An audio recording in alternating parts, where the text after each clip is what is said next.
ಅದು ಸಾಯಂಕಾಲದ ವೇಳೆ.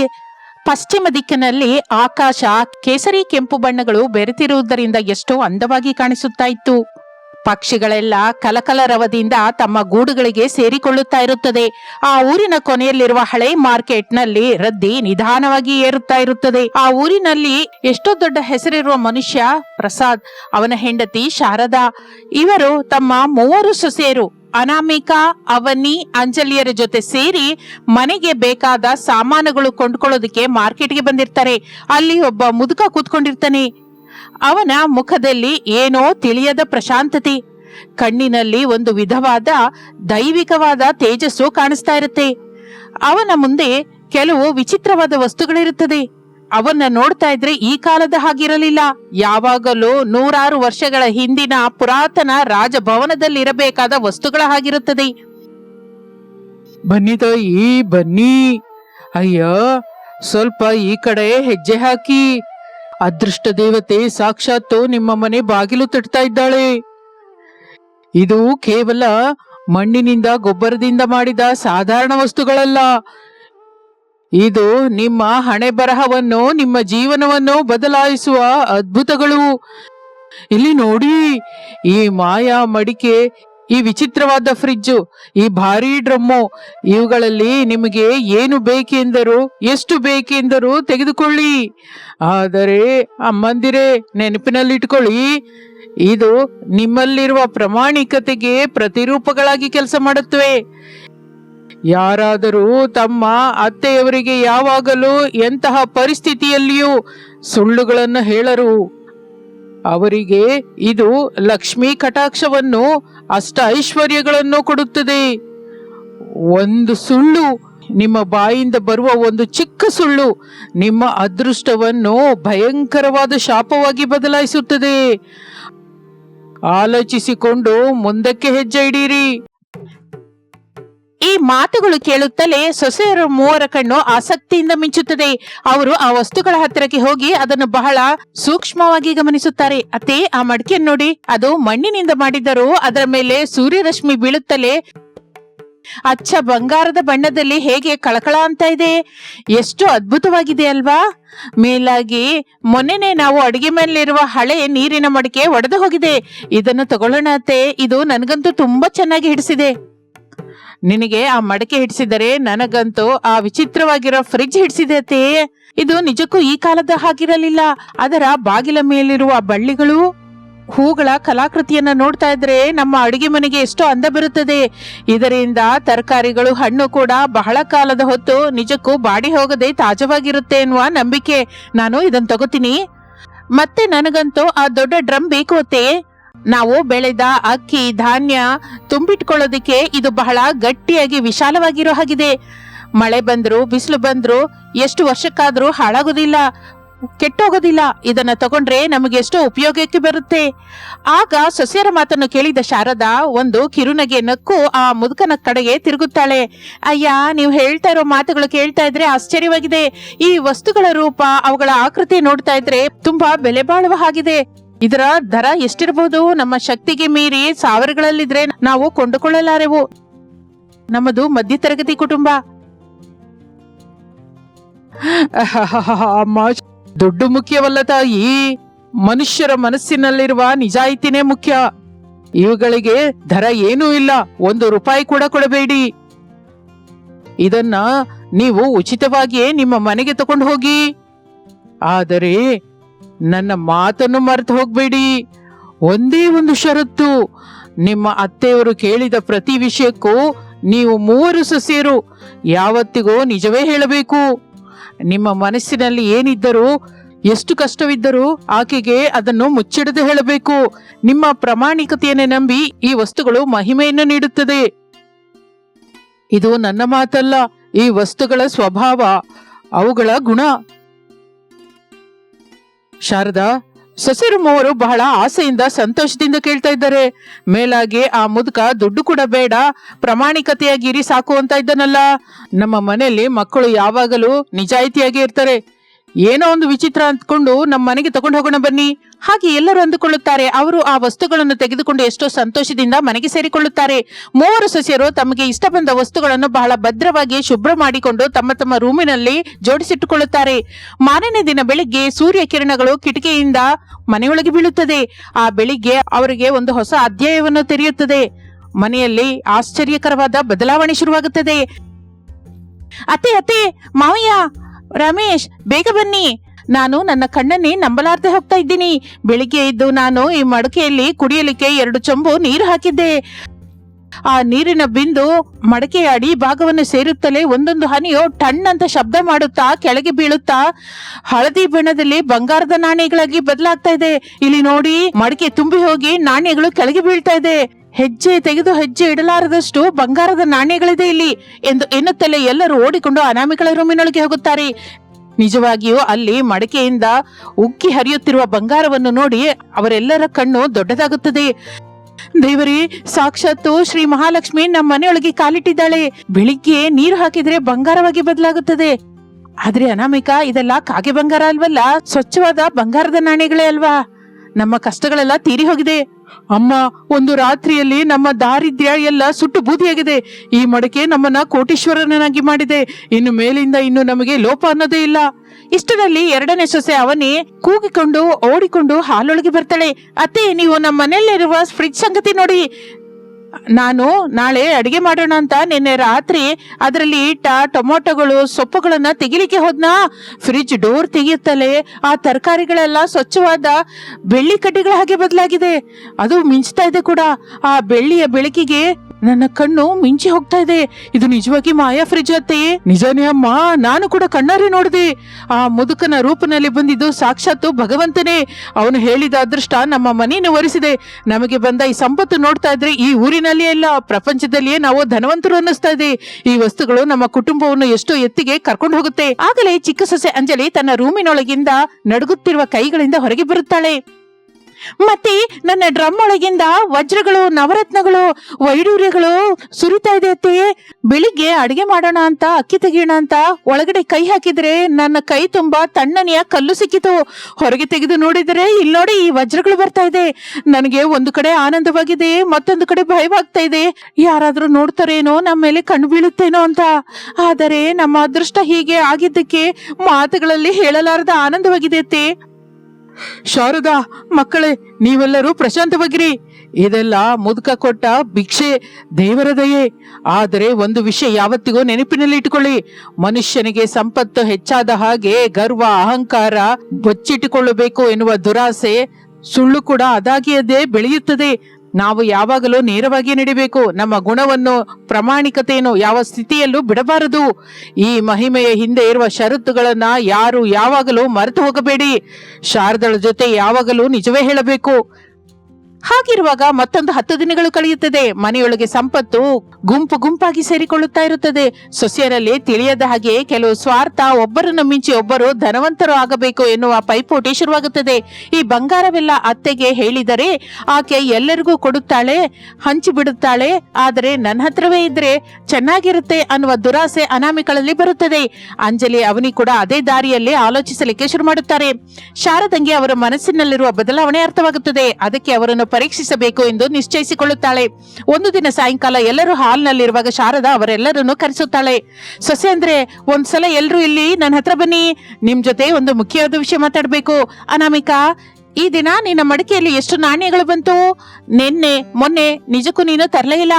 ಈ 10 ದಿನದಲ್ಲಿ ಬಂದ ಬಂಗಾರವೆಲ್ಲ ಊರಿನಲ್ಲಿರುವ ದೊಡ್ಡ ಬ್ಯಾಂಕ್ ನಲ್ಲಿ ಲಾಕರ್ ತೆಗೆದುಕೊಂಡು ಅದರಲ್ಲಿ ಇಡೋಣ ಅಂತ ನಿಮ್ಮ ಮಾವ ಕೇಳ್ತಾ ಇದ್ದಾರೆ.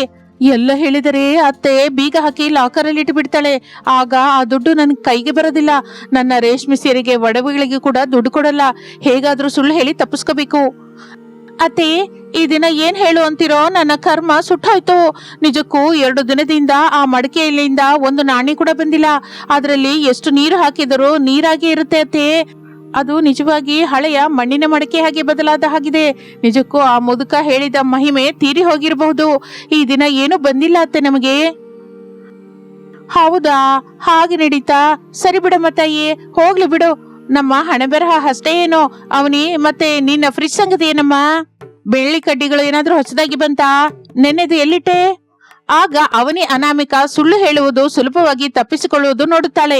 ತಾನು ಕೂಡ ಬಚ್ಚಿಟ್ಟುಕೊಂಡ ಬೆಳ್ಳಿಯನ್ನು ಕಾಪಾಡಿಕೊಳ್ಳಬೇಕು ಅಂದುಕೊಳ್ಳುತ್ತಾಳೆ. ನಂದು ಕೂಡ ಅಕ್ಕನ ಪರಿಸ್ಥಿತಿನೇ ಅತ್ತೆ.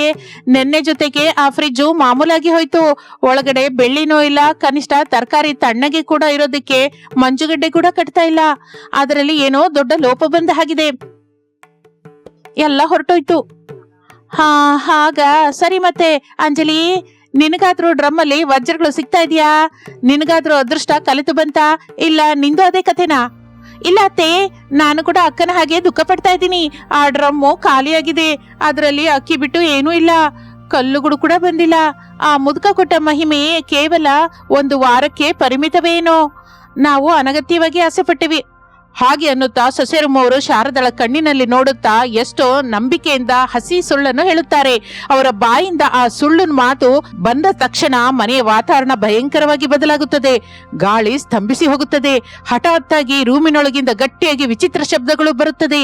ಗುಡುಗು ಗುಡುಗಿದ ಹಾಗೆ ಏನೋ ದೊಡ್ಡ ಪ್ರಮಾದ ಬಂದ ಹಾಗೆ ಭಯಂಕರವಾದ ಅರಚಾಟ ಕೇಳಿಸುತ್ತದೆ.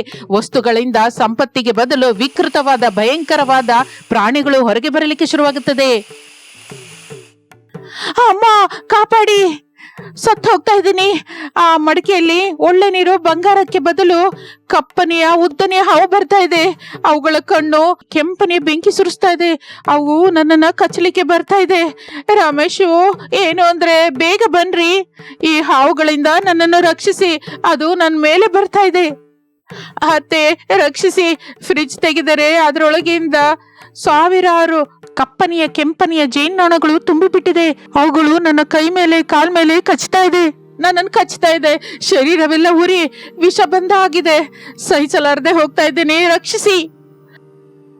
ಅಯ್ಯೋ, ಡ್ರಮ್ ಒಳಗಿಂದ ಕಪ್ಪನೆ ಭಯಂಕರವಾದ ಹೊಗೆ ಬರ್ತಾ ಇದೆ. ಆ ಹೊಗೆಯೊಳಗಿಂದ ಏನೇನೋ ರಾಕ್ಷಸ ಆಕಾರಗಳು, ದೆವ್ವಗಳಂತ ಮುಖಗಳು ಕಾಣಿಸ್ತಾ ಇದೆ. ಅದು ನನ್ನನ್ನ ನುಂಗಬೇಕು ಅಂತ ಬರ್ತಾ ಇದೆ. ಅತ್ತೆ, ನಾನು ಮಾಡಿದ ತಪ್ಪಿಗೆ, ನಮ್ಮ ಅತ್ಯಾಸೆಗೆ ನಮಗೆ ಘೋರವಾದ ಶಿಕ್ಷೆ ಬಂದಿದೆ. ನಿಮ್ಮ ಹತ್ರ ಸುಳ್ಳು ಹೇಳಿ ಮಹಾಪಾಪ ಮಾಡಿದೀವಿ. ದಯವಿಟ್ಟು ನಮ್ಮನ್ನು ಕಾಪಾಡಿ. ಆಗ ಮಕ್ಕಳು 3 ತಮ್ಮ ಹೆಂಡತಿಯರನ್ನು ಕಾಪಾಡಲಿಕ್ಕೆ ಹೋಗುತ್ತಾರೆ. ಆದರೆ ಆ ಅದೃಷ್ಟ ಶಕ್ತಿ ಅವರನ್ನು ಅಡ್ಡಪಡಿಸುತ್ತದೆ. ನಿಲ್ಲಿ, ಈಗ ಭಯಪಟ್ಟು ಅರಚಿದರೆ ಪ್ರಯೋಜನವೇನಿದೆ? ನೀವು 3 ನನ್ನ ಕಣ್ಣಿನೊಳಗೆ ನೋಡಿ ಸ್ವಲ್ಪವೂ ಅಧೈರ್ಯ ಪಡದೆ ಹಸಿ ಸುಳ್ಳನ್ನು ಹೇಳಿದಿರಿ. ಆ ದಿನ ಮಾರ್ಕೆಟ್ ಅಲ್ಲಿ ಆ ಮುದುಕ ಮೊದಲೇ ಎಚ್ಚರಿಸಿದ್ದನಲ್ಲ. ಪ್ರಾಮಾಣಿಕತೆ ಇಲ್ಲದ ಜಾಗದಲ್ಲಿ, ಸುಳ್ಳು ಹೇಳಿದ ಜಾಗದಲ್ಲಿ ಈ ಸಂಪತ್ತು ಪ್ರಾಣಗಳು ತೆಗೆಯುವ ಶಾಪವಾಗಿ ಬದಲಾಗುತ್ತೆ ಅಂತ ಮರ್ತೋದ್ರ? ನಿಮ್ಮ ಮನಸ್ಸಿನಲ್ಲಿ ಬೆಳೆದ ಸ್ವಾರ್ಥ ದುರಾಸನೆ ಈಗ ಈ ವಿಷ ಸರ್ಪಗಳಾಗಿ ಜೇನ್ನೊಣ ಆಗಿ ನಿಮ್ಮನ್ನ ಬೇಟೆಯಾಡ್ತಾ ಇದೆ. ಒಂದು ಸುಳ್ಳು ನಿಮ್ಮ ಪ್ರಾಣವನ್ನೇ ಅಲ್ಲ, ನಮ್ಮ ಕುಟುಂಬವನ್ನು ನಾಶ ಮಾಡ್ತಾ ಇದೆ. ನೋಡ್ರಮ್ಮ ಮಕ್ಕಳೇ, ದುಡ್ಡು ಈ ದಿನ ಬರುತ್ತೆ, ನಾಳೆ ಹೋಗುತ್ತೆ. ಆದರೆ ನೀವು ಆ ದುಡ್ಡಿಗಾಗಿ ಹೇಳಿದ ಸುಳ್ಳು ನಮಗೆ ನಿಮ್ಮ ಮೇಲಿರುವ ನಂಬಿಕೆಯನ್ನು, ಈ ಕುಟುಂಬದ ಬಂಧನವನ್ನು ಹಾಳು ಮಾಡಿದೆ. ಸಂಪತ್ತವನ್ನು ನಿಮ್ಮ ಹತ್ರನೇ ಇಟ್ಕೋಬೇಕು ಎಂದು ಆಸೆ ಪಟ್ಟು ಹಂಚಿಕೊಳ್ಳಲಿಕ್ಕೆ ಮನಸ್ಸು ಬಾರದೆ ಈಗ ಏಕವಾಗಿ ಪ್ರಾಣದ ಮೇಲೆ ತಂದ್ಕೊಂಡಿದ್ದೀರಾ. ಕನಿಷ್ಠ ಈಗಲಾದರೂ ನಡೆದ ತಪ್ಪನ್ನು ಒಪ್ಪಿಕೊಂಡು ಪಶ್ಚಾತ್ತಾಪದಿಂದ ನಡೆದ ನಿಜವನ್ನು ಹೇಳಿ. ಹಾಗೆ ಅವರ ಮಾತಿಗೆ ಸೊಸೆಯರ ಮನಸ್ಸು ಕರಗುತ್ತದೆ. ಕಣ್ಣಿನ ಮುಂದೆ ಮೃತ್ಯು ಕಾಣಿಸುತ್ತಾ ಇದ್ದುದರಿಂದ ತಮ್ಮ ತಪ್ಪು ಅವರಿಗೆ ಪೂರ್ತಿಯಾಗಿ ಅರ್ಥವಾಗುತ್ತದೆ. ಕ್ಷಮಿಸ್ಬಿಡಿ ಅತ್ತೆ, ನನ್ನನ್ನು ಕ್ಷಮಿಸ್ಬಿಡಿ. ನನ್ನ ತಪ್ಪನ್ನು ತಿಳ್ಕೊಂಡಿದ್ದೀನಿ. ಆ ಮಡಿಕೆ ತುಂಬಾ ಪ್ರತಿದಿನವೂ ಬಂಗಾರದ ನಾಣ್ಯಗಳು ಬರ್ತಾನೆ ಇತ್ತು. ಆದರೆ ಅದೆಲ್ಲ ನನ್ನೊಬ್ಬಳಿಗೆ ಸ್ವಂತವಾಗಿ ಅಂದ್ಕೊಂಡೆ. ನಿಮಗೆ ತಿಳಿದರೆ ಎಲ್ಲರಿಗೂ ಸಮಾನವಾಗಿ ಹಂಚ್ತೀರಾ ಅಂತ ನಾನೇ ಸ್ವಾರ್ಥದಿಂದ ಸುಳ್ಳು ಹೇಳಿದೆ. ಈ ಹಾವಿನ ವಿಷಕ್ಕಿಂತ ನನ್ನ ಮನಸ್ಸಿನಲ್ಲಿ ಹುಟ್ಟಿದ ಸ್ವಾರ್ಥದ ವಿಷವೇ ಹೆಚ್ಚು ವಿಷಪೂರಿತ. ನನ್ನ ದುರಾಸೆ ನನ್ನನ್ನ ಕಚ್ತಾ ಇದೆ. ದಯವಿಟ್ಟು ನನ್ನನ್ನು ಕ್ಷಮಿಸಿ ಅತ್ತೆ. ನಾನು ಕೂಡ ಮಹಾ ಲೋಭ ತೋರಿಸಿದೆ ಅತ್ತೆ. ಆ ಬೆಳ್ಳಿ ಕಡ್ಡಿಯ ಬೆಂಚು ನೋಡಿ ನನ್ನ ಕಣ್ಣು ಮುಚ್ಚಿಬಿಡ್ತು. ನನ್ನ ಬುದ್ಧಿ ಸಗಣಿ ತಿಂತು. ಅದನ್ನ ನನ್ನ ಮಂಚದ ಕೆಳಗೆ ಬಚ್ಚಿಟ್ಟುಕೊಂಡು ನನಗೆ ಅಂತ ಒಂದು ರಹಸ್ಯ ಸಂಪತ್ತು ಇರಬೇಕು ಅಂತ ಆಸೆ ಪಟ್ಟು ಏನು ಬಂದಿಲ್ಲ ಅಂತ ನಿಮ್ ಹತ್ರ ನಾಟಕವಾಡಿದೆ. ಆ ಜೇನ್ನೊಣದ ಕಡಿತದ ಉರಿಗಿಂತ ನನ್ನ ಸುಳ್ಳಿನಿಂದ ನಿಮಗೆ ಬಂದ ದುಃಖ, ನನಗೆ ಎದುರಾದ ಈ ಅವಮಾನವೇ ಹೆಚ್ಚು ದಹಿಸುತ್ತಾ ಇದೆ. ನನ್ನನ್ನು ಕ್ಷಮಿಸಿಬಿಡಿ ಅತ್ತೆ.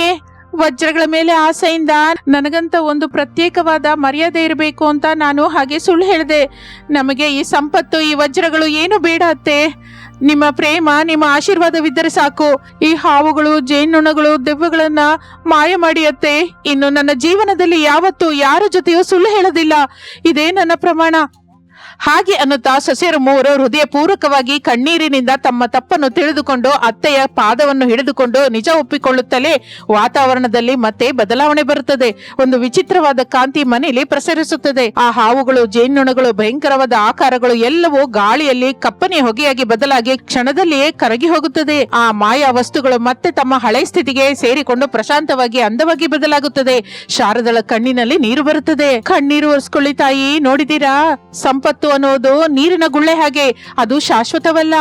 ಆದರೆ ನಾವು ಒಬ್ಬರಿಗೊಬ್ಬರು ಕೊಡುವ ಗೌರವ, ಇಡುವ ಪ್ರೇಮ, ನಮ್ಮಲ್ಲಿರುವ ಪ್ರಾಮಾಣಿಕತೆ ಯಾವತ್ತಿಗೂ ನಿಂತು ಬಿಡುತ್ತದೆ. ಸಂಪತ್ತು ನಮ್ಮನ್ನು ಯಾವತ್ತೂ ಬದಲಾಯಿಸಬಾರದು. ಇದು ಯಾವತ್ತು ನಮ್ಮ ಬಂಧನವನ್ನು ಒಟ್ಟಾಗಿಸಬೇಕು. ನಾವು ಐಕ್ಯತೆಯಿಂದ ಒಬ್ಬರಿಗೊಬ್ಬರು ಒಗ್ಗಟ್ಟಾಗಿದ್ದರೆ ಈ ವಸ್ತುವಿನಿಂದ ಬರುವ ಪ್ರತಿ ನಾಣ್ಯ, ಪ್ರತಿ ವಜ್ರ ನಮ್ಮ ಕುಟುಂಬಕ್ಕೆ ಒಳ್ಳೇದು ಮಾಡುತ್ತದೆ. ಇಲ್ಲ ಅಂದರೆ ಅದು ಕಿಚ್ಚು ಹಿಡಿಸುತ್ತದೆ.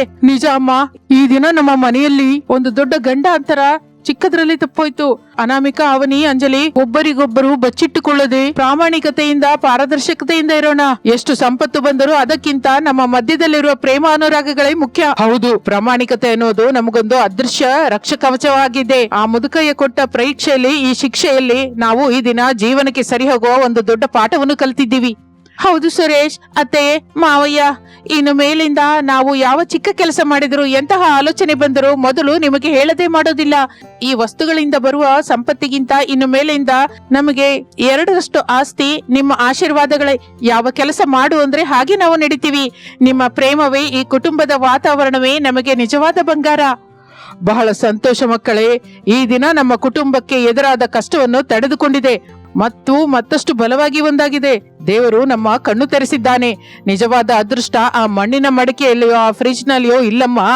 ಅದು ಕೇವಲ ನಿಮ್ಮ ಮನಸ್ಸಿನಲ್ಲಿರುವ ಪವಿತ್ರತೆಯಲ್ಲಿ, ಪ್ರಾಮಾಣಿಕತೆಯಲ್ಲಿ ಮಾತ್ರವೇ ಇದೆ. ಇನ್ನು ಮೇಲಿಂದ ನಮ್ಮ ಮನೆ ಯಾವತ್ತಿಗೂ ಒಂದು ಆನಂದ ನಿಲಯವೇ. ಇನ್ನು ಆ ದಿನದಿಂದ ಆ ಮನೆಯಲ್ಲಿ ವಾತಾವರಣ ಪೂರ್ತಿಯಾಗಿ ಬದಲಾಗುತ್ತದೆ. ರೂಮಿನ ಬಾಗಿಲು ಯಾವಾಗಲೂ ತೆಗೆದೇ ಇರುತ್ತದೆ. ಮನೆಯಲ್ಲ ನಗುವಿನಿಂದ, ಐಕ್ಯತೆಯಿಂದ ತುಂಬಿರುತ್ತದೆ. 3 ಮಕ್ಕಳು, ಸೊಸೆಯಂದರು ತಮ್ಮ ಅತ್ತೆ ಮಾವಂದಿರನ್ನು ಕಣ್ಣಿನಲ್ಲಿಟ್ಟುಕೊಂಡು ದೇವರ ಹಾಗೆ ನೋಡಿಕೊಳ್ಳುತ್ತಾರೆ. ಆ ಮಾಯ ವಸ್ತುಗಳು ಅವರ ಪ್ರಾಮಾಣಿಕತೆಗೆ ಮೆಚ್ಚಿ ಅವರಿಗೆ ಬೇಕಾದ ಸಂಪತ್ತನ್ನು ಪ್ರತಿದಿನವೂ ಕೊಡುತ್ತಲೇ ಇರುತ್ತದೆ. ಅವರು ಆ ಧನದಿಂದ ಊರಿನಲ್ಲಿರುವ ಬಡವರಿಗೆ ಎಷ್ಟೋ ದಾನ ಧರ್ಮ ಮಾಡುತ್ತಾರೆ. ಕುಟುಂಬ ಸಭ್ಯರ ಮಧ್ಯೆ ಇರುವ ನಂಬಿಕೆಯೇ ಈ ಲೋಕದಲ್ಲಿ ಅತಿ ದೊಡ್ಡ ಆಸ್ತಿ ಎಂದು ನಿರೂಪಿಸುತ್ತಾ ಆ ಕುಟುಂಬ ಸದಾಕಾಲ ಸಂತೋಷದಿಂದ ಜೀವಿಸುತ್ತದೆ. ಇದು ಇಂದಿನ ಕತೆ. ಮತ್ತೊಂದು ಆಸಕ್ತಿಕರವಾದ ಕತೆ ಜೊತೆ ಮತ್ತೆ ಸೇರೋಣ. ಅಲ್ಲಿಯವರೆಗೂ ವಿರಾಮ. ನಮಸ್ತೆ. ಪ್ರಸಾದನ ಮನೆಯಲ್ಲಿ ಮನುಷ್ಯರ ಮಧ್ಯೆ ಮಮಕಾರ ಎಷ್ಟು ದೊಡ್ಡದೋ ಆ ಮನೆ ಮಾತ್ರ ಅಷ್ಟೇ ಚಿಕ್ಕದು. ಬೇಸಿಗೆ ಕಾಲ ಬಂದಿದ್ದರಿಂದ ಆ ಮನೆಯಲ್ಲಿರುವುದು ನರಕವಾಗಿ ಬದಲಾಗಿರುತ್ತದೆ. ಒಳಗಡೆ ರೂಮಿನಲ್ಲಿ ಗಾಳಿ ಆಡದೆ ಬೆವರು ಹಿಡಿದು ಎಲ್ಲರೂ ಒದ್ದಾಡ್ತಾ ಇರ್ತಾರೆ. ಫ್ಯಾನ್ ತಿರುಗುತ್ತಾ ಇದ್ರು, ಬಿಸಿ ಗಾಳಿ ಬರುತ್ತಿತ್ತು ಹೊರತು ಉಪಶಮನವಿರಲಿಲ್ಲ. ಆ ಮನೆಯಲ್ಲಿ 8 ಜನ ಮನುಷ್ಯರಿದ್ದರಿಂದ ಆ ಮನೆಯಲ್ಲಿ ಶಾಖವೇ ಹೆಚ್ಚಾಗಿರುತ್ತದೆ. ಹಬ್ಬಬ್ಬಬ್ಬ, ಏನ್ ಈ ಬಿಸಿ ಶಾಖ! ರಾತ್ರಿ ಹೊತ್ತಾಗ್ತಾ ಇದ್ರು, ಈ ಬಿಸಿ ಕಡಿಮೆ ಆಗ್ತಾ ಇಲ್ಲ. ಅನಾಮಿಕ, ಗಂಟಲು ಒಣಗ್ತಾ ಇದೆಮ್ಮ, ನೀರ್ ತಗೊಂಬಾ. ಏನೋ ಈ ಬೇಸಿಗೆ ಕಾಲ, ರಾತ್ರಿ ಆಗ್ತಾ ಇದ್ದ ಹಾಗೆ ಈ ಹಂಚಿನ ಮನೆ ಬೆಂಕಿ ಕುಲುಮೆ ಹಾಗೆ ಬದಲಾಗಿ ಹೋಯ್ತು. ತಗೊಳ್ಳಿ ಅತ್ತೆ, ನಿಜಾನೇ ಈ ಸಲ ಬಿಸಿಲು ತುಂಬಾ ದಾರುಣವಾಗಿದೆ. ನಾವು ಎಷ್ಟೆಲ್ಲ ಬೀಸ್ಕೊಂಡ್ರು ಈ ಬಿಸಿ ಕಡಿಮೆ ಆಗ್ತಾ ಇಲ್ಲ. ಒಳಗಡೆ ರೂಮ್ಗಳು ಚಿಕ್ಕದಲ್ವಾ, ಅದಕ್ಕೆ ಮನುಷ್ಯರ ಶ್ವಾಸಕ್ಕೆ ಉಬ್ಬರ ಬರ್ತಾ ಇದೆ. ರಮೇಶ್ ಅವರೇ, ನೀವು ಫ್ಯಾನ್ ಸ್ಪೀಡ್ ಹೆಚ್ಚಿಗೆ ಮಾಡಲ್ವಾ? ಅನಾಮಿಕ, ಅದು ಆಲ್ರೆಡಿ 5ರಲ್ಲೇ ಇದೆ. ಆದ್ರೆ ಅದು ಕೇವಲ ಬಿಸಿ ಗಾಳಿಯನ್ನೇ ರೂಮೆಲ್ಲ ಸರ್ಕ್ಯುಲೇಟ್ ಮಾಡ್ತಾ ಇದೆ ಹೊರತು ತಣ್ಣಗಿ ಕೊಡ್ತಾ ಇಲ್ಲ. ಈ ಹಂಚುಗಳು ಬೆಳಿಗ್ಗೆ ಎಲ್ಲ ಬಿಸಿಲನ್ನು ಹೀರ್ಕೊಂಡು ರಾತ್ರಿಗೆ ಆ ಬಿಸಿನ ನಮ್ಮೇಲೆ ಬಿಡ್ತಾ ಇದೆ. ಹೌದಮ್ಮ ಅನಾಮಿಕ, ನಮ್ಮ ಗೋಡೆಗಳು ಕೂಡ ಬಿಸಿನ ಹಿಡ್ಕೋತಾ ಇದೆ.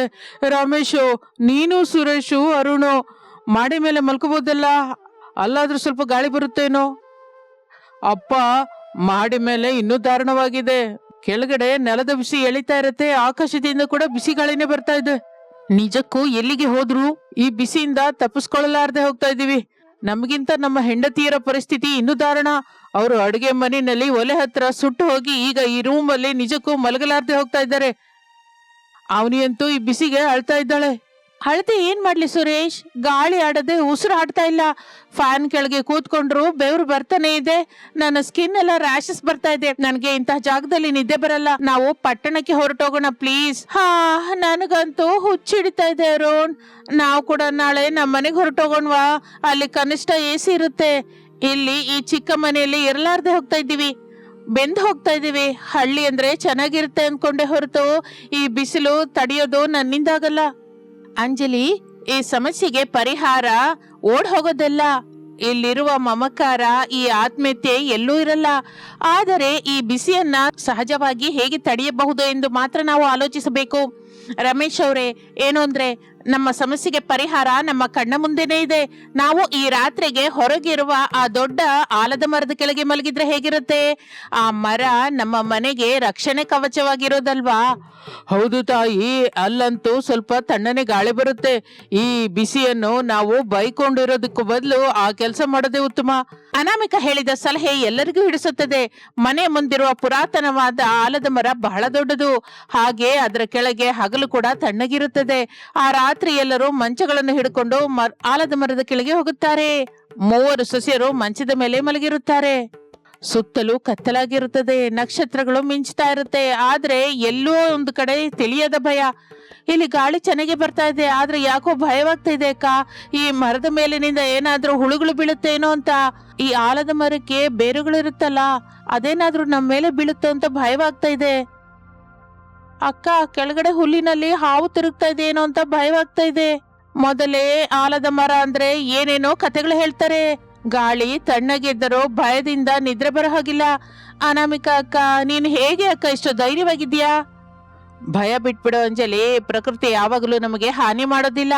ಆದರೆ ನಿಮ್ಮ ಮಾತಲ್ಲಿ ಕೂಡ ಒಂದು ಲಾಜಿಕ್ ಇದೆ. ಕೆಳಗೆ ಮಲಗಿದ್ರೆ ಹಾವುಗಳು, ಹುಳುಗಳು ಅನ್ನುವ ಭಯವಿರುತ್ತೆ. ಮರದ ಮೇಲಿಂದ ಹುಳುಗಳು ಬೀಳಬಹುದು, ನಮಗೆ ತಣ್ಣಗಿರೋದು ಬೇಕು, ಆದರೆ ರಕ್ಷಣೆ ಕೂಡ ಬೇಕು. ಅದೇ ಮರದ ಮೇಲೆ ನಾವಿದ್ದರೆ ಈ ಕಷ್ಟವಿರುವುದಿಲ್ಲ ಅಲ್ವಾ? ಗಾಳಿ ತಣ್ಣಗೆ ಬರುತ್ತೆ, ಕೆಳಗಿರೋ ಪ್ರಾಣಿಗಳ ಭಯವೂ ಇರೋದಿಲ್ಲ. ಏನಮ್ಮ ಅನಾಮಿಕಾ, ಮರದ ಮೇಲೆ ಇರ್ತೀಯಾ? ನಾವೇನಾದ್ರೂ ಪಕ್ಷಿಗಳ ಇಲ್ಲ ಕೋತಿಗಳ? ಮನುಷ್ಯರು ಮರದ ಮೇಲೆ ಮಲಗಿರೋದೆಲ್ಲಾದ್ರೂ ಕೇಳಿದ್ಯಾ?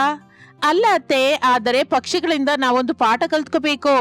ಗಾಳಿ ಎಲ್ಲಿ ತಣ್ಣಗಿರುತ್ತೋ ಅವು ಅಲ್ಲೇ ಗೂಡು ಕಟ್ಕೊಳ್ಳುತ್ತೆ. ಈ ಆಲದ ಮರದ ಕೊಂಬೆಗಳು ಎಷ್ಟು ಬಲವಾಗಿದೆ ನೋಡಿ. ಒಂದೊಂದು ಕೊಂಬೆ ಮೇಲೆ ಒಂದೊಂದು ಮನೆ ಕಟ್ಟಿಕೊಳ್ಳುವಷ್ಟು ಜಾಗವಿದೆ. ನಾವು ಒಂದು ಗ್ರೀನ್ ಹೋಮ್ ನ ನಿರ್ಮಿಸಬಹುದು. ಏನಮ್ಮ ಅನಾಮಿಕಾ, ನಿಜವಾಗಿ ಮರದಲ್ಲಿ ಮನೆ ಕಟ್ಬೋದಾ? ಅದು ಹೇಗೆ ಸಾಧ್ಯ ಅಮ್ಮ? ನಾವು ಚಿಕ್ಕಂದಿನಲ್ಲಿ ಕೇವಲ ಮಂಚಗಳನ್ನು ಮಾತ್ರ ನೋಡಿದ್ವಿ. ಸಾಧ್ಯನೇ ಮಾವಯ್ಯನವರೇ. ಹಳೆ ದಿನಗಳಲ್ಲಿ ರಾಜರು ಬೇಟೆಗೆ ಹೋದಾಗ ಮರಗಳ ಮೇಲೆ ಮಂಚಗಳನ್ನು ಕಟ್ಕೊಂಡು ಮಲಗ್ತಾ ಇದ್ರು. ಈಗ ಆಧುನಿಕ ಕಾಲದಲ್ಲಿ ಟ್ರೀ ಹೌಸಸ್ ಅಂತ ದೊಡ್ಡ ದೊಡ್ಡ ರಿಸಾರ್ಟ್ಸ್ ಅಲ್ಲಿ ಕಟ್ತಾ ಇದ್ದಾರೆ. ನಾವು ಕೂಡ ಈ ಆಲದ ಮರಕ್ಕಿರುವ 3 ಪ್ರಧಾನವಾದ ಕೊಂಬೆಗಳ ಮೇಲೆ 3 ಚಿಕ್ಕದಾದ ಮನೆ, ಅಂದ್ರೆ ಬಿದಿರು ಕೊಂಬೆಗಳಿಂದ ಹುಲ್ಲುಗಳಿಂದ ಮೇಲೆ ಕವಚವಿರುವ ಹಾಗೆ ಚಿಕ್ಕ ಚಿಕ್ಕ ರೂಮುಗಳನ್ನ ನಿರ್ಮಿಸಬಹುದು. ಕೆಳಗೆ ನೆಲದ ಬಿಸಿ ಇರೋದು, ಮೇಲೆ ತಣ್ಣನೆಯ ಗಾಳಿ ನೇರವಾಗಿ ಬರುತ್ತದೆ. ಹಾವುಗಳ ಭಯ ಇರೋದಿಲ್ಲ. ಇದು ನಮಗೆ ಒಂದು ಬೇಸಿಗೆ ಮನೆ ಹಾಗೆ ಇರುತ್ತೆ. ಅನಾಮಿಕಾ, ನಿನ್ನ ಆಲೋಚನೆ ನಿಜವಾಗಿ ಅದ್ಭುತ. ಆದ್ರೆ ಇದಕ್ಕೆ ಖರ್ಚೆಷ್ಟಾಗುತ್ತೋ? ರಮೇಶ್ ಅವರೇ, ಇದಕ್ಕೇನೋ ದೊಡ್ಡದಾಗಿ ಖರ್ಚಾಗೋದಿಲ್ಲ. ನಮ್ಮ ಹತ್ತಿರವಿರುವ ಬಿದಿರು, ಹಳೆ ಮರಗಳು, ಆ ಸೊಪ್ಪು ಸರಿ ಹೋಗುತ್ತೆ. ಕೇವಲ ಕೆಲಸದವರು ಬೇಕು. ನಿಮ್ಮಿಬ್ಬರ ತಮ್ಮಂದಿರು ನೀವು ಸೇರಿ ಕೆಲಸ ಮಾಡಿದ್ರೆ 2 ದಿನದಲ್ಲೇ ಕೆಲಸವಾಗಿ ಹೋಗುತ್ತದೆ. ಪ್ರಕೃತಿಗೆ ನಾವು ಕಷ್ಟ ಕೊಡಬಾರದು, ಅದರ ಹುಡುಗಿ ನಾವು ಸೇರಬೇಕು. ಇನ್ನು ಮಾರನೇ ದಿನ ಬೆಳಿಗ್ಗೆ ಎಲ್ಲರೂ ಆಲದ ಮರದ ಕೆಳಗೆ ನಿಂತುಕೊಂಡು ಮೇಲೆ ನೋಡ್ತಾ ಇರ್ತಾರೆ. ಅನಾಮಿಕಾ ಒಂದು ಕಾಗದದ ಮೇಲೆ ಪ್ಲಾನ್ ಬರೆದು ತೋರಿಸುತ್ತಾಳೆ. ಆಕೆಯ ನಾಯಕತ್ವ ಸ್ಪಷ್ಟವಾಗಿ ಕಾಣಿಸುತ್ತದೆ. ನೋಡಿ, ಈ ಪೂರ್ವದಲ್ಲಿರುವ ಬಲವಾದ ಕೊಂಬೆಯ ಮೇಲೆ ನನಗೂ ನಿಮಗೂ ಒಂದು ಮನೆ, ಆ ಪಶ್ಚಿಮದ ಕೊಂಬೆಯ ಮೇಲೆ ಅವನಿಗೆ ಸುರೇಶನಿಗೆ, ಈ ಉತ್ತರದಲ್ಲಿ ಏನೋ ಅಂಜಲಿಗೆ ಅರುಣನಿಗೆ, ಇನ್ನು ಮಾವಯ್ಯ ಅತ್ತೆಯವರು ಒಳಗಡೆನೆ ಮನೆಯಲ್ಲೇ ಮಲಗಬಹುದು. ಯಾಕೆ ಎಂದರೆ ನಾವು 3 ಹೊರಗಡೆ ಬಂದರೆ ಮನೆಯಲ್ಲಿ ಅವರಿಗೆ ಸ್ಥಳ ಸರಿ ಹೋಗುತ್ತೆ, ಗಾಳಿ ಕೂಡ ಆಡುತ್ತೆ, ಶಾಖ ಕಡಿಮೆ ಆಗುತ್ತೆ. ಅಕ್ಕ, ಐಡಿಯಾ ಅಂತೂ ಸಖತ್ತಾಗಿದೆ. ಆದರೆ ಮರದ ಮೇಲಿಂದ ಬೀಳಲ್ವಲ್ಲ? ರಾತ್ರಿ ನಿದ್ರೆಯಲ್ಲಿ ಹೊರಳಿದ್ರೆ ನೇರವಾಗಿ ಕೆಳಗ್ ಬೀಳ್ತೀವೇನೋ ಅಕ್ಕ? ಬೀಳಲ್ಲ ಅವನಿ.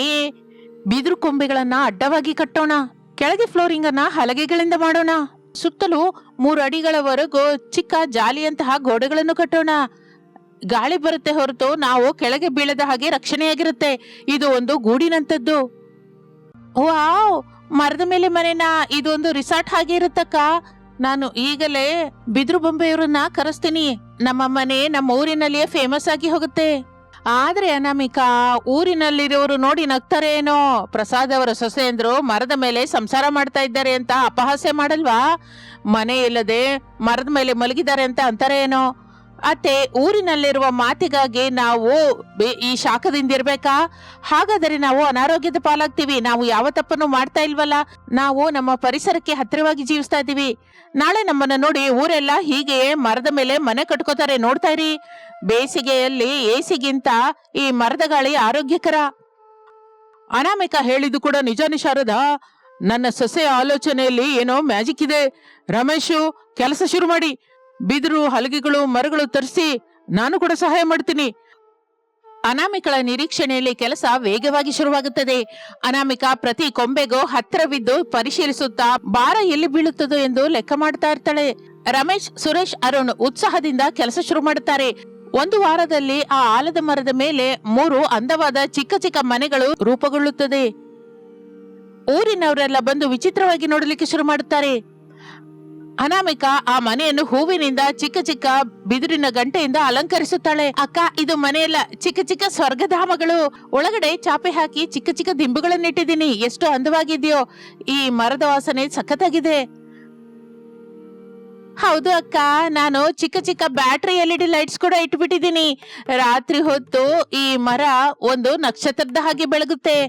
ಗಾಳಿ ನೋಡು, ಈಗಲೇ ಎಷ್ಟು ತಣ್ಣಗೆ ಬರ್ತಾ ಇದೆಯೋ. ಕೆಳಗಿರುವ ಬಿಸಿ ಇಲ್ಲಿಗೆ ಬರ್ತಾ ಇಲ್ಲ.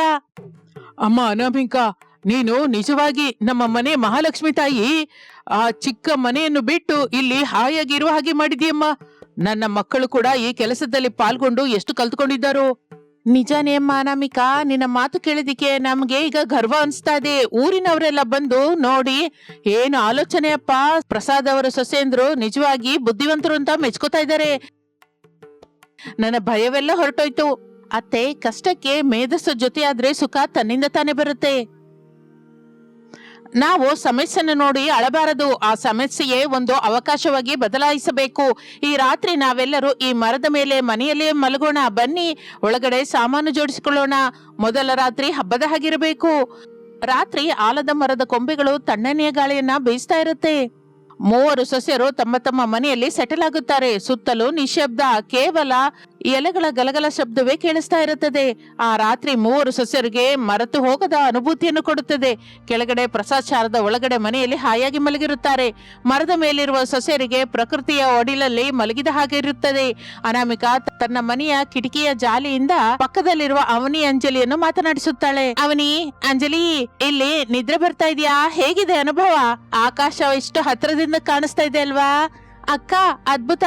ನಮ್ಮ ಹಳೆ ಮನೆಯಲ್ಲಿದ್ರೆ ಬೆವರಿನಿಂದ ಒದ್ದೆ ಆಗ್ತಾ ಇದ್ವಿ. ಇಲ್ಲಿ ಗಾಳಿ ನೋಡು, ಎಷ್ಟು ತಣ್ಣಗೆ ನಮ್ಮನ್ನ ತಾಗ್ತಾ ಇದೆಯೋ. ನಿಜಕ್ಕೂ ಸೊಳ್ಳೆಗಳು ಕೂಡ ಇಲ್ಲ ಈ ಎತ್ತರದಲ್ಲಿ. ಈ ಮರದ ಮೇಲಿನ ಗಾಳಿ ನಮ್ಮನ್ನ ಮಾತನಾಡಿಸ್ತಾ ಇದ್ರೆ ಸಂಧ್ಯಾ ರಾಗದ ಮ್ಯೂಸಿಕ್ ಆಗಿದೆ. ಹೌದು ಅಕ್ಕ, ನಕ್ಷತ್ರಗಳು ಎಷ್ಟು ಹತ್ತಿರವಾಗಿ ಕಾಣಿಸ್ತಾ ಇದೆಯೋ. ಇಲ್ಲಿ ಪ್ರಕೃತಿ ಉಸಿರು ನಮಗೆ ತಾಗ್ತಾ ಇದೆ. ಥ್ಯಾಂಕ್ಸ್ ಅಕ್ಕ, ನಿಮ್ಮ ಐಡಿಯಾದಿಂದ ನಮಗೊಂದು ಹೊಸ ಪ್ರಪಂಚ ಸಿಕ್ಕಿದೆ. ನಾವು ಇಲ್ಲಿಯೇ ಪರ್ಮನೆಂಟ್ ಆಗಿ ಇದ್ಬಿಡೋಣ್ವಾ? ಇದು ಕೇವಲ ಮೊದಲು ಅಂಜಲಿ. ನಾಳೆ ನಾವು ಈ ಮರದ ಮೇಲೆ ಚಿಕ್ಕ ಚಿಕ್ಕ ಹ್ಯಾಂಗಿಂಗ್ ಪ್ಲಾಂಟ್ಸ್ ಕೂಡ ಬೆಳೆಸೋಣ. ನಮ್ಮ ಮರದ ಮೇಲಿನ ಮನೆ ನಮ್ಮ ಊರಿಗೆ ಗರ್ವವಾಗಿರಬೇಕು. ಪರಿಸರವನ್ನು ಪ್ರೇಮಿಸಿದರೆ ಅದು ನಮ್ಮನ್ನು ಹೇಗೆ ಕಾಪಾಡುತ್ತೋ ಊರೆಲ್ಲರಿಗೂ ತಿಳಿಬೇಕು. ಈಗ ನಿದ್ದೆ ಹೋಗಿ, ನಾಳೆ ಬೆಳಿಗ್ಗೆ ಮತ್ತೆ ಹೊಸ ಕೆಲಸವಿರುತ್ತೆ. ಮಾರನೇ ದಿನ ಬೆಳಿಗ್ಗೆ ಸೂರ್ಯರಶ್ಮಿ ಎಲೆಗಳ ಮಧ್ಯದಿಂದ ಸಸ್ಯರ ಮುಖದ ಮೇಲೆ ಬೀಳುತ್ತದೆ. ಶಾರದಾ ಕೆಳಗಿನಿಂದ ಅವರನ್ನ ಕರೆಯುತ್ತಾ, ಅಮ್ಮ ಅನಾಮಿಕ, ಎದ್ರ? ಬಿಸಿ ಬಿಸಿ ಕಾಫಿ ಸಿದ್ಧ. ರಾತ್ರಿ ನಿದ್ದೆ ಬಂತಾ? ಏನಾದ್ರೂ ಶಬ್ದಗಳು ಬಂತಾ? ಎದ್ದಿದ್ದೀವಿ ಅತ್ತೆ. ರಾತ್ರಿ ಬಹಳ ಚೆನ್ನಾಗಿ ನಿದ್ದೆ ಬಂತು. ಕನಸೇನೂ ಬರಲಿಲ್ಲ. ಅಷ್ಟು ಪ್ರಶಾಂತವಾಗಿದೆ. ಕಾಫಿ ಕುಡಿದು ಮೇಲಿರುವ ಮನೆನ ಶುಭ್ರ ಮಾಡ್ತೀವಿ. ಅತ್ತೆ, ನನಗೆ ಇಲ್ಲಿಂದ ಇಳಿಯೋಕೆ ಮನಸ್ಸಿಲ್ಲ. ಇಲ್ಲೇ ಕುತ್ಕೊಂಡು ಕಾಫಿ ಕುಡಿದ್ರೆ ಆ ಕಿಕ್ಕೇ ಬೇರೆ. ಹೌದು ಅತ್ತೆ, ನಾವು ಇಲ್ಲಿಯೇ ಬ್ರೇಕ್ಫಾಸ್ಟ್ ಕೂಡ ಮಾಡ್ತೀವಿ. ಮಾವಯ್ಯ, ನೀವು ಕೂಡ ಮೇಲಕ್ಕೆ ಬನ್ನಿ. ಒಂದ್ಸಲ ನೋಡಿ ಎಷ್ಟು ತಣ್ಣಗಿದೆಯೋ. ತಪ್ಪದೆ ಬರ್ತೀನಮ್ಮ. ನನ್ನ ಸೊಸೆ ಅನಾಮಿಕ ಮಾಡಿದ ಈ ವಿಚಿತ್ರವನ್ನು ನಾನು ಹತ್ರ ನಿಂತು ನೋಡ್ಬೇಕಲ್ಲ. ಇನ್ನು ಆ ಬೇಸಿಗೆ ಕಾಲವೆಲ್ಲ ಆ 3 ಸೊಸೆಯರು ಮರದ ಮೇಲೆ ಮನೆಗಳಲ್ಲಿ ಹಾಯಾಗಿ ಕಳೆಯುತ್ತಾರೆ. ಅನಾಮಿಕಳ ನಾಯಕತ್ವದಲ್ಲಿ ಆ 3 ವಾರಗಿತ್ತಿಯರು ಒಂದಾಗುತ್ತಾರೆ. ಅವರ ಚಿಕ್ಕ ಮನೆಯ ಕಷ್ಟಗಳನ್ನು ಒಂದು ದೊಡ್ಡ ಸಾಹಸವಾಗಿ ಬದಲಾಯಿಸಿ ಎಲ್ಲರಿಗೂ ಆದರ್ಶವಾಗಿ ನಿಲ್ಲುತ್ತಾರೆ. ಕ್ರಮವಾಗಿ ಊರಿನಲ್ಲಿ ಕೆಲವು ಜನ ಕೂಡ ತಮ್ಮ ಹಿತ್ತಲಿನಿರುವ ಮರದ ಮೇಲೆ ಇಂತಹ ಮನೆಗಳನ್ನ ನಿರ್ಮಿಸಿಕೊಳ್ಳಲಿಕ್ಕೆ ಶುರು ಮಾಡುತ್ತಾರೆ. ಅತ್ತೆ, ನೋಡಿದ್ರಾ, ನಾವು ಶುರು ಮಾಡಿದ ಈ ಚಿಕ್ಕ ಪ್ರಯತ್ನ ಒಂದು ಬದಲಾವಣೆ ಬಂದಿದೆ. ಪ್ರಕೃತಿ ಜೊತೆ ಜೀವಿಸುವುದರಲ್ಲಿಯೇ ನಿಜವಾದ ಸುಖವಿದೆ ಅಂತ ಎಲ್ಲರೂ ಗುರುತಿಸಿದ್ದಾರೆ. ನಿಜನೇ ಕಣಮ್ಮ, ಮನೆ ಚಿಕ್ಕದಾದರೂ ಆಲೋಚನೆ ದೊಡ್ಡದಾದರೆ ಆ ಮನೆ ಆನಂದ ನಿಲಯವಾಗುತ್ತೆ ಅಂತ ನೀನು ನಿರೂಪಿಸಿದೀಯಾ.